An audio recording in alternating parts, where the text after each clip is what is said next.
तर प्रहार जनशक्ती पक्षाचे अध्यक्ष आणि माजी आमदार बच्चू कडू यांचं गेल्या 4 दिवसांपासून उपोषण सुरू आहे।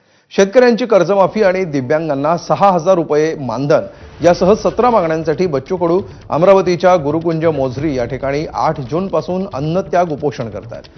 दरम्यान बच्चू कडूंची प्रकृती सुद्धा बिघडत चालली आहे। हे पाहून राज्यभरातले प्रहार कार्यकर्ते आक्रमक झाले। विविध ठिकाणी आंदोलन सुरू झालंय। बच्चू कडू यांना राज्यभरातून पाठिंबा मिळत असून शेतकरी नेते रविकांत तुपकर आणि मनोज जरांग यांनी आज त्यांची भेट घेतली आहे।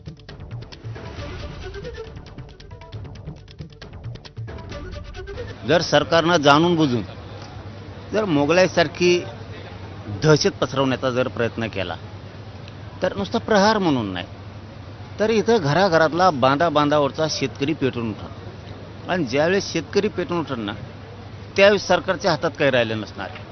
शेवटी प्रश्न इथं बच्चू भाऊचा नाही आहे। बच्चू भाऊनी गोरगरिबाच्या लेकराच्या भविष्याला हातभार लावायचं काम केलंय। जो शेतकरी आज इतका मेटाकुटीला आलेला आहे की त्याचं जगणं सुद्धा मुश्किल झालं, त्या शेतकऱ्यांची कर्जमाफी मिळावी म्हणून जर जीवाची बाजी लावून बच्चू भाऊ जर लढायला लागले तर शेतकरी राजकारणाच्या पलीकडे जाईल।